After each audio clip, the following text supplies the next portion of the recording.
towers situated on the crossbar. The instructions tell us that the towers should be 46.5 inches apart. This measurement is the distance from the inside of one tower to the inside of the other tower. What's most important is to get the tower situated evenly on the crossbar. So the way we do that at Cracks and Racks is we take a simple math formula. We take the total length of the crossbar. In this case, the 60-inch crossbar is really only 59 inches. Then we take and subtract the distance that's given in our instructions, 46.5. That gives us 12.5 inches. If we divide that number by 2, we get 6.25 inches. So each tower, I'll measure 6.25 inches from there to the end of the crossbar. Once I've got that measurement right, I'll just take and tighten the one-touch bar lock. I'll go over to the other side and do the same thing.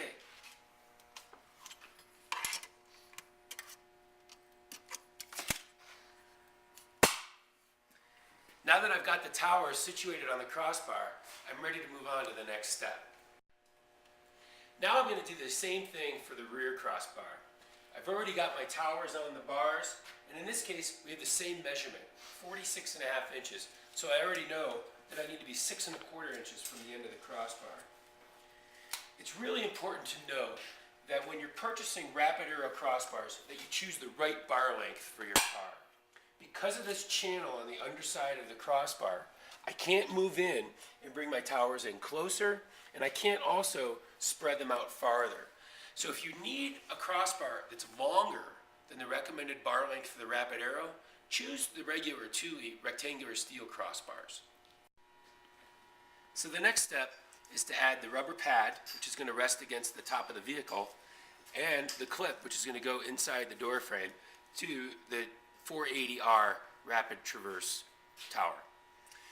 Looking in my instructions, I see that there's a few different pads and clips for this car, and each pad is numbered. This one's numbered 93, and the clip is stamped number 1040.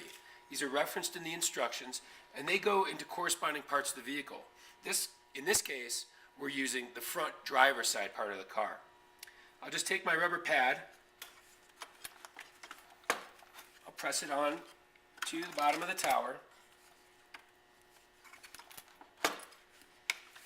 Once that's secure, I'll take my clip and I'll insert it into the 480R until it snaps into place.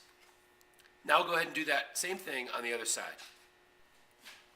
Once you've got your tower set, you can take the stickers that come with it and label it so that you know which part of the car this goes to. In this case, this is the front left. Now that I've got both the front and the rear crossbar set, my pads and my clips, I can go ahead and put the lock cores in.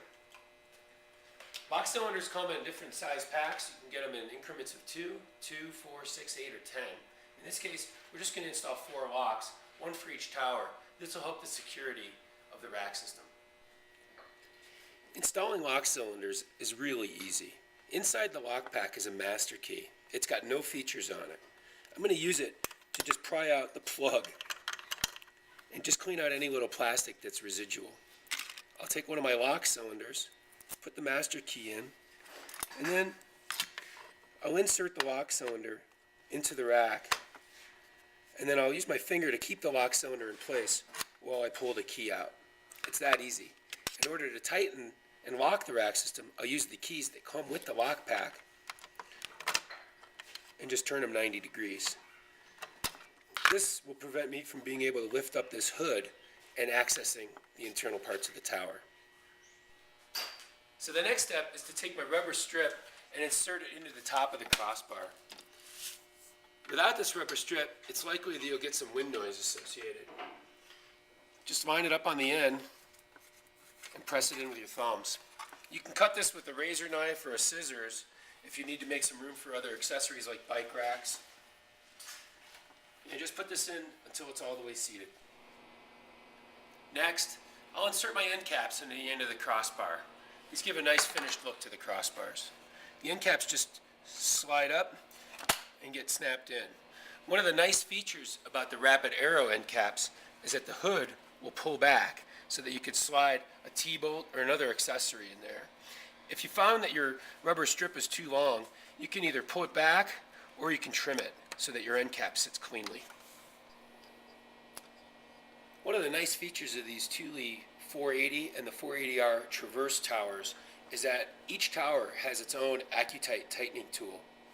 And each of these Accutite tightening tools stores inside each tower. We just slide that piece in and push it in all the way.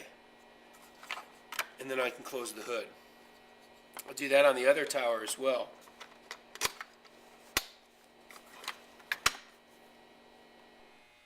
So that's it. We've assembled the towers onto the crossbar with the Traverse Fit Kit. And this rack is ready to be installed on the vehicle. Now this rack is going to be shipped to a customer, and all he needs to do when he gets the rack is reference the instructions so he can find the measurement as to where it should sit on the car. We've taken care of all the other stuff for him. This type of pre-assembly is only available at cracksandracks.com. So when you're looking to get your own Thule 480R Rapid Traverse Complete Rack Package, find it at cracksandracks.com and make sure you choose pre-assembly before checkout.